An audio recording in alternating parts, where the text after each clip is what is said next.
स्वामी म्हणतात, बाळा, वेळ आणि नाती दोन्हीही खूप मौल्यवान असतात. फरक फक्त एवढाच असतो, वेळ कोणाचीच वाट पाहत नाही आणि नाती वेळ दिल्याशिवाय टिकत नाही. व्यस्त असाल तर आपल्या माणसासाठी थोडा वेळ काढा, कारण हरवलेली संपत्ती परत मिळू शकते, पण हरवलेली माणसं परत मिळत नाही.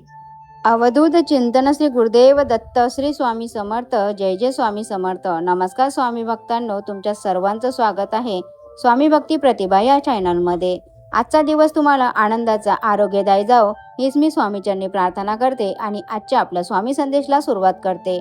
स्वामी भक्तांनो, तुमच्यासमोर 2 नंबर आहेत, त्यापैकी तुम्हाला एकाला निवडायचं आहे आणि आजचा स्वामी संदेश तुमच्यासाठी काय आहे ते तुम्हाला जाणून घ्यायचं आहे.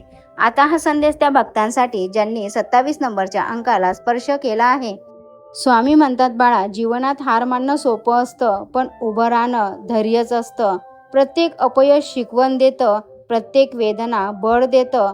तुटलेली स्वप्न पुन्हा जुळवायची हीच खरी हिंमत असते. रडून थांबणं नाही, हसून पुढे जाणं शिका, कारण संघर्षातूनच यशाची खरी ओळख मिळते. माणसाचं रूप आणि बँक बॅलन्स बघून जवळ येणारी माणसं जगात तुम्हाला हजारो मिळतील, पण संकट आल्यावर न डगमगता तुमचा हात पकडून उभा राहणारा माणूस नशिबानच मिळतो. कारण चेहऱ्याचं सौंदर्य आणि खिशातील पैसा आज आहे उद्या नाही, पण माणसाचा स्वभाव आणि प्रामाणिकपणा आयुष्यभर सोबत राहतं. आयुष्यात कधी कोणाचा अपमान करू नका आणि कोणाला कमी लेखू नका. आज तुमची वेळ चांगली आहे म्हणून स्वतःला देव समजू नका, कारण वेळ ही अशी गोष्ट आहे जी राजाला एका रात्रीत भिकारी आणि भिकाऱ्याला राजा बनवू शकते. स्वामी म्हणतात, बाळा, आज जे तुमच्यावर हसत आहे त्यांच्याकडे शांतपणे बघून दुर्लक्ष करा. तुमची वेळ जेव्हा उत्तर देईल तेव्हा त्यांना स्वतःची लायकी कळेल. स्वामी म्हणतात, दुःखात साथ देणारा हात सोन्याहून किमती असतो. दुःखात साथ देणारा हात सोन्याहून किमती असतो, कारण यशात टाळ्या मारायला तर अख्खं जग उभं राहतं, पण दुःखात पाठीशी उभं राहणारा मन फारच दुर्मिळ असतं. कोणाला दुःख देऊन मिळवलेला आनंद कधी सुख देऊन जात नाही, मात्र कोणाला आनंद जर मिळावा म्हणून स्वीकारलेलं दुःख नेहमी सुख देऊन जाते. तुम्हाला आयुष्यात नेहमी हसण्याचे कारण मिळणार नाही, पण तुमचे स्मित इतरांच्या हसण्याचे कारण नक्कीच बनले पाहिजे. वाईट कर्म हे ठरवून करता येत नाही, ते आपोआप घडून जाते.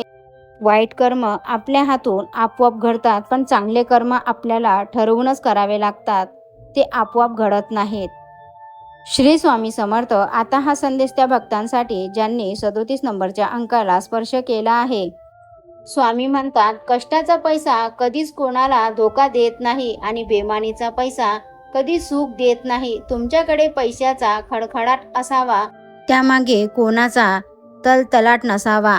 स्वामी म्हणतात, आयुष्यात आलेली वाईट वेळ आणि मिळालेले धोके तुम्हाला जे शिकवतात ना, ते जगातलं कोणतंच पुस्तक शिकवू शकत नाही.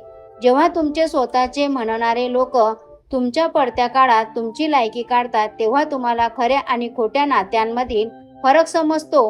हे चटके सुरुवातीला खूप वेदना देतात, पण नंतर माणसाला एवढं मजबूत बनवतात की पुढे कोणाच्या येण्याने किंवा जाण्याने त्याला काहीच फरक पडत नाही. स्वामी म्हणतात, बाळा, काळ कितीही कठीण असो, धैर्य कधी सोडू नको. जगाने साथ दिली नाही तरीही स्वतःवरचा विश्वास कधीही तोडू नको. जखमा आयुष्य देतं, पण त्या शिकवणही तेवढ्याच देतात. पडलेला पुन्हा उठून उंच भरारी घेतात. कष्टाच्या प्रत्येक थेंबाला एक दिवस किंमत मिळते. संयमाने चालणाऱ्यांचं स्वप्न सत्यात उतरते. आज नाही तर उद्या नशीब तुमच्या समोर झुकेल. फक्त जिद्द जिवंत ठेवा, यश तुमच्या पायाशी नक्की येईल. श्री स्वामी समर्थ. जय जय स्वामी समर्थ. असेच मोटिवेशन व्हिडिओ ऐकण्यासाठी आपल्या चॅनलला सबस्क्राईब, लाईक आणि शेअर करा. कमेंटमध्ये श्री स्वामी समर्थ टाईप करा. स्वामींच्या आशीर्वादाने तुमच्या सर्वांच्या सर्व चांगल्या इच्छा पूर्ण होतील हीच मी स्वामीचरणी प्रार्थना करते आणि आजचा स्वामी संदेश इथंच थांबवते. भेटूया नवीन अशा मोटिवेशन संदेशासोबत. संदेश पूर्ण ऐकल्याबद्दल खूप खूप धन्यवाद.